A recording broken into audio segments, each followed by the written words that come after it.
Hey guys, Kevin is back for Girl Meets World Season 2, Episode 22, Girl Meets Texas Part 3, and I was definitely looking forward to this episode. Now, of course, this episode is not aired yet, so for those of you that haven't seen it, I was going to make this a schedule review, but I figured I'll just put it up, because you can check it out on Watch Disney Channel, so you can watch it there now. But I was definitely really looking forward to this episode. I mean, Part 2 was fantastic, and I was really hoping this would be a great conclusion. And it really was. While this wasn't exactly a conclusion, it was a great way to wrap up this three-parter because it really brought everything full circle. I think at least it did. I overall really loved this episode. One of the best episodes of the season by far. And out of the three, this was by far the best part. And I really loved everything that happened in this episode. And I'll get into what I really loved in this episode. So let's just get into it. We start off right away with Maya telling Riley that she needs to tell her something and that she needs to know. And Riley saying, she doesn't really want to know. And she says that she knows a lot of things are going to happen. And she also knows that she liked the new boy. And Maya stepped back for her. And then she saw how scared she was for him. And she tells Maya she needs to feel whatever it is she feels. And she asks if she could ever keep that from her. And whatever happens, happens. And honestly, I think that's a great way to kind of go with this entire episode. It's kind of like whatever happens, happens. They're going to support each other no matter what. And she then sees Lucas and she says he is her brother, and obviously he's not comfortable with this. One of the funniest parts of this episode by far is Riley just trying to treat Lucas like a brother, but he really does not want that. And he does thank her for believing in him and giving him the confidence that everything will be okay and will always be there. Because, she was the one that let him race, and, she probably, if he had not had that confidence, he probably would not have done as well in the in the rodeo if she had not been there for him. So he thanks her, and, Lucas and Maya awkwardly are saying hi to each other. It's very much like Riley and Lucas. It's very interesting. Things are very different between these two right now. They don't really know what's going on there. And Charlie then approaches Riley, and I kind of thought this is what was going to happen. When Riley said, "Oh, I don't really like Lucas that way," I was thinking, okay, Charlie's available. However, Charlie's kind of a dick, honestly. We kind of see in this episode, Charlie's kind of a dick, and Maya starts doing her 50s voice again, which I thought was great. If Maya's gonna do that every time she sees Charlie, that's just great. I hope she does that. Um, Riley says they just got back and he wouldn't know anything, but then they realize that Zay said something, and he says he made him and Riley ask how he did, and Zay asked if he wanted to hear a great Riley story, and he said yes. He says he heard her, and Lucas are just gonna be friends, and he asks if she's free, and, this is a big thing for Riley. She never really thought of this happening. I don't really think Riley ever thought this would happen, so I thought that was definitely very interesting. And then we get this great scene between Corey, Topanga, Riley, and Maya.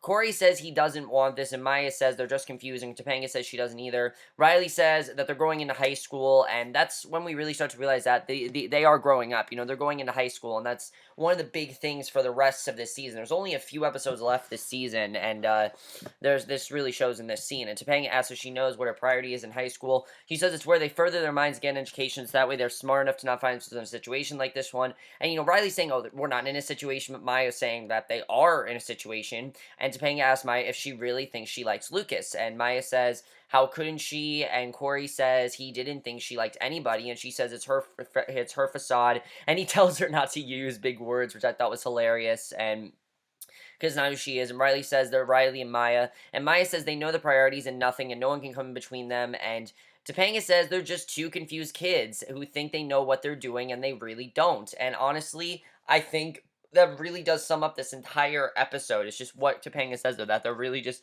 confused and don't fully understand what's going on. They're only 13, 14 years old.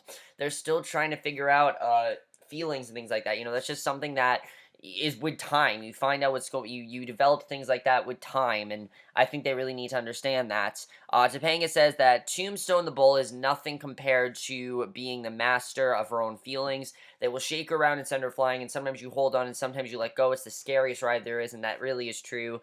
And Riley asks what she wants them to do, and Corey tells them to not have feelings.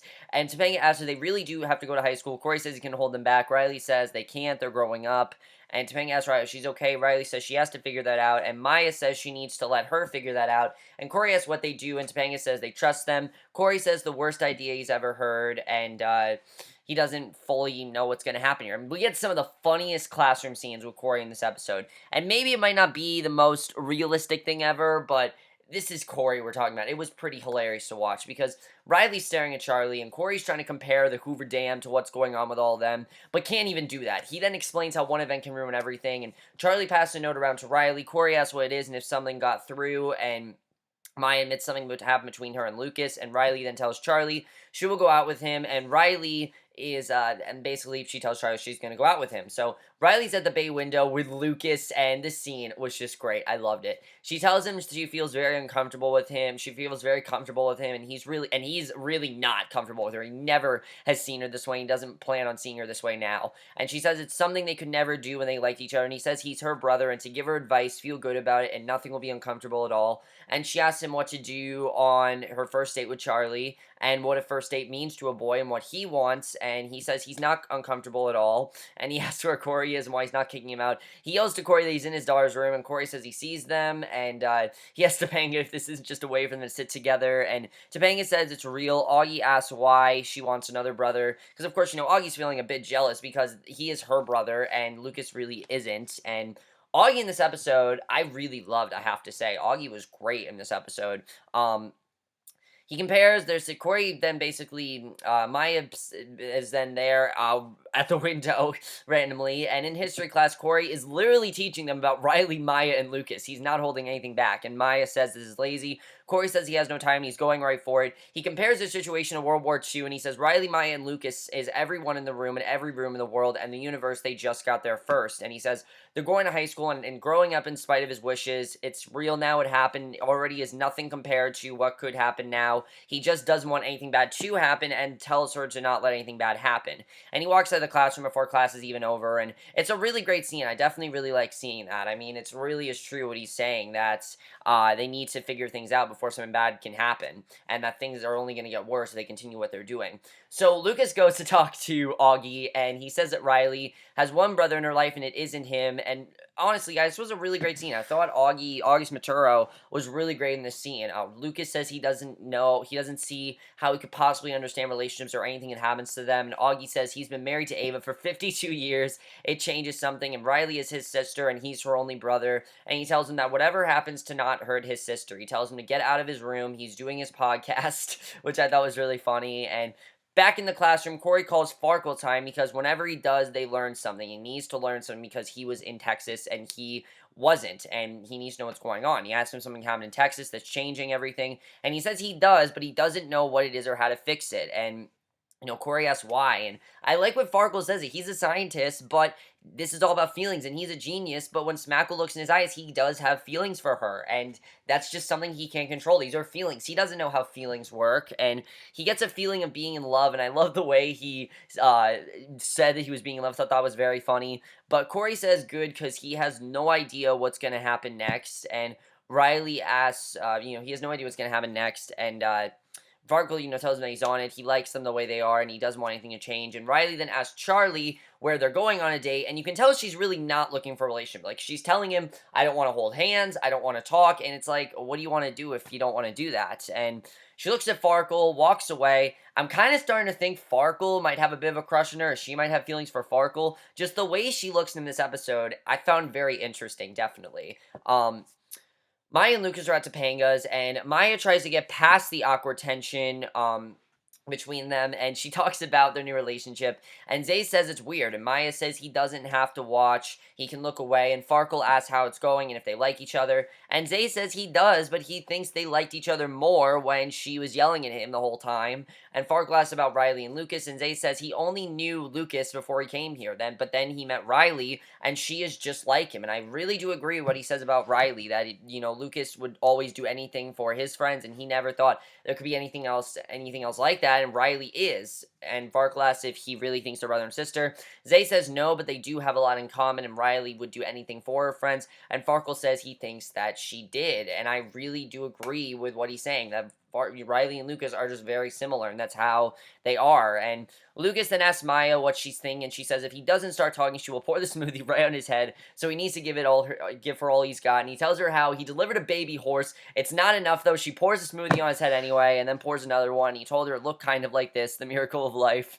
And Riley then tells Topanga about her date with Charlie and how Maya's going out with Lucas, and she asks, what do you think you're doing? What's right? But you're really just confused, and you think life is just trying to throw you on the ground. And Topanga tells her to hang on. Riley tells her not to go anywhere, that she will be there a long time, and Riley then falls asleep. Topanga tries to wake her up because she has to go to work, and Maya crawls through the window, tells Maya she's all hers, and Maya acts like Topanga to wake her up. And Riley asks how her date with Lucas went, and she talks about how they sat there with absolutely nothing to say. And Riley says she knows how that was. And Maya tells her they don't have to worry about that now that they're brother and sister. And Riley says she loves talking to him, and Maya says she loves making fun of him. And she asks why, and I like what Maya says here. That's a big question. Why do you like making fun of him so much? And she says she's great, and he needs someone like her to take him down. He needs someone like Riley to build him up, to tell his stories and make him feel like a hero, and she likes his stories and he likes hers. And I really do agree with Maya saying there.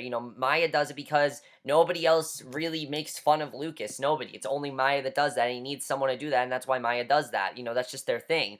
And Riley, they're just very good at talking. That's just how they are, and I like seeing that. That very much is true. So Riley goes to Charlie. Lucas says he can't be can't be her brother anymore, and Charlie says they're going on a date, holding hands or talking, and Lucas asks who goes on a date and doesn't talk to each other, and realizes him and Maya are like that. And Charlie is being so annoying in this scene. Honestly, I really don't like Charlie after this episode. He's kind of a dick. He's being really rude. He's monopolizing conversations around him. I mean, I don't really like his character. And when he misses them, he feels like he missed the movie.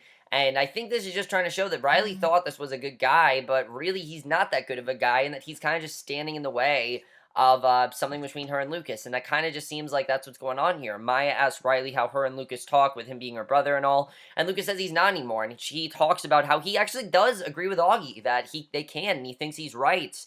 And she asks what they are, and Charlie says it's him now, and Riley says he has every right, and he says he want to get some snacks and buy popcorn licorice, and Lucas asks if he means popcorn chocolate, and Charlie says he's not him. And Lucas says if Augie loves her, he's going to step back from being her brother, and he goes back to Maya, and Charlie tells her what he likes to do with licorice and says he's adorable, and I'm like, that's really not that adorable.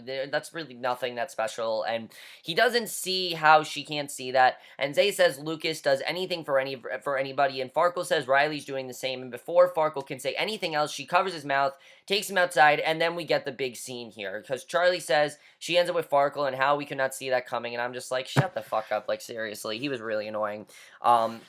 Not that I don't like Charlie. I think the actor that plays Charlie is good, but as a character, I'm not really liking him. And I can understand why. Riley tells Farkle he doesn't know what's going on to stop thing, and Farkle says he knows Augie's right. She sees the way she looks at Augie. He sees the way she looks at Augie and the way she looks at Lucas, and they're not the same. And she says she knows, basically.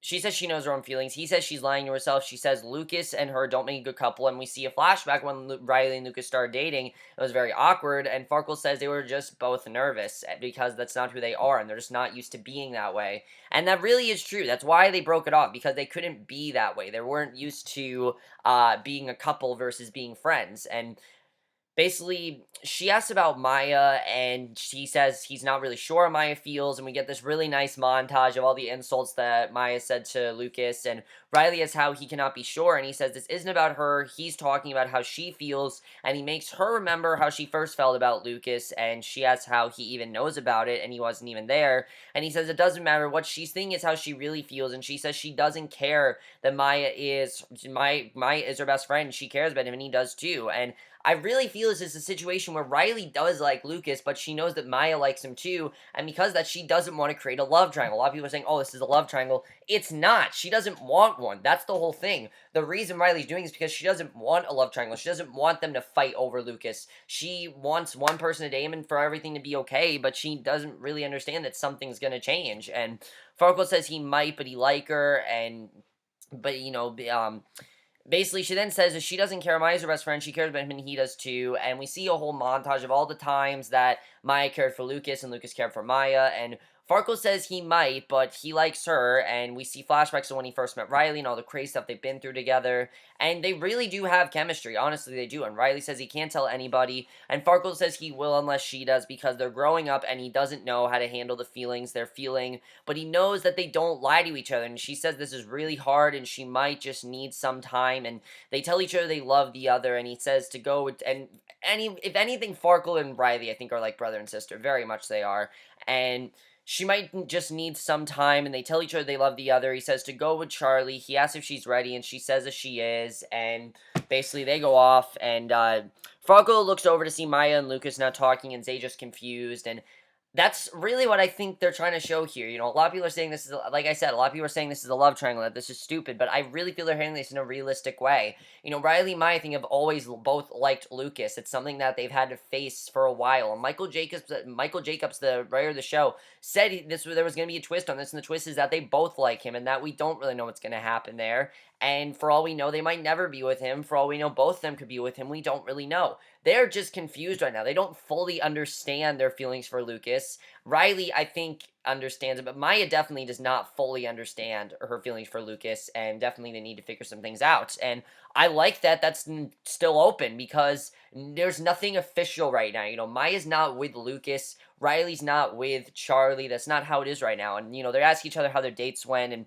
Riley says she doesn't know. Maya feels the same way. And says she knows anything, and Maya tells her ring power and how Thunder and Lightning are a little scared, and Riley says she is too, and basically how they're always going to have each other. And I thought that was the perfect way in this episode. I really love that. And what a great three-parter this was. No, this might not have given us exactly a conclusion to this storyline, but I wasn't expecting really a conclusion to this. I was expecting just for stuff to complicate. And honestly, things are more complicated now than they've been because now we know that Maya likes Lucas and so does Riley. She's never going to tell Maya, but she does feel sort of that way for Lucas. And I don't know if it's the same way that Maya does for Lucas. I feel like it's a little bit deeper between them, but I think Riley does like Lucas. And I do feel this is maybe just a little crush that she'll get over, but she clearly does like him, and they need to figure out really what to do there. To me, at least, it seems more like Maya, you know, has deeper feelings for Lucas than Riley does for Lucas. I feel like this is something she's going to get over, but right now she doesn't fully understand that, and I like seeing that.